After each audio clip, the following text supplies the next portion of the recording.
Tara Choy, ugubanin na po ninyo nga mag food trip karong adlaw. For today's episode, aduna na po mi na-discover nga usa ka crispy kanto style manukan nga trending gilinyahan o gibalik-balikan tungod sa ilang lami, sulit ug mala ostrich nga jumbo fried chicken nga tag 75 pesos lang with unlimited gravy, garlic mayo, and cheese sauce. But wait, there's more kay aduna pay jumbo crispy pork chop nga tag 55 pesos lang ug 10 pesos dynamite nga grabe kasulit ug spicy in first bite. Diri lang na sa manok nga chicken nga located sa 644 Katipunan Street, Tisa, Cebu City. Sa tungod lang sa I Love Bucket Shrimp kilid sa Shell Gas Station. Magsugod silang paninda alas 4 sa hapon hantod sa Mahurot, Tuesday to Sunday. Ug sa way paglangan atuan na kining pangtilawan. Ni order ta og fried chicken with rice for 85 pesos pero ug gusto kag only rice choy naapod tag 99 pesos. Nagkuha po tag duha ka pork chop, dynamite ug Mountain Dew nga pangtulak. Unahon tanig tilaw ilang sikat nga jumbo fried chicken. Mao gini ang ginapangita sa ilang mga suki choy. As you can see, grabe kadako kay quarter cut. Nice ang texture sa chicken, sakto pagkaluto ug dili overcook. Manok palang daan choy, goods na kaayo. Ang crispiness outside naa, juiciness inside present gihapon, malasa, goods ang breading, sakto ra ang kaparat. Grabe jud kasulid. Try nato ipare sa ilang mga sauce starting with gravy kay basta fried chicken matik gravy jud baya na. Grabe sulit sa choy. Lami na ang manok pero mas mulami kung naay gravy. Medyo lapot, dili lasaw, dark ang color, gravy jud kaayog lasa, more on peppery side, perfect ipare sa manok. Next is garlic mayo. Sulit na ang gravy choy pero plus points jud kay ning daghan kag options ba para malahi na sad. Sama na lang ani.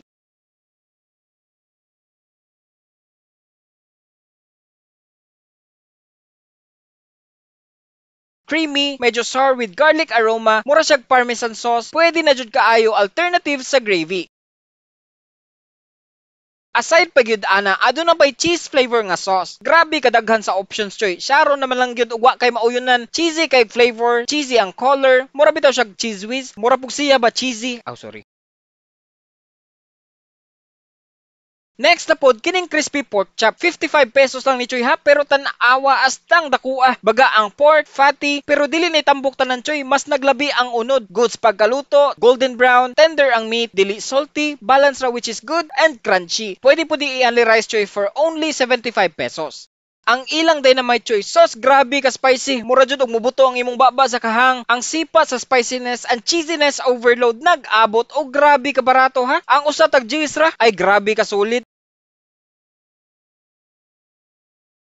Ug naara mo dapit tisa choy nya ganahan mo mabusog nya makatipid og taman. Testingin ninyo ang manok nga chicken. Dapit lang gyud ni sa Shell Gas Station og ma-search ra sa Google Map. Nya, atak na dayon choy.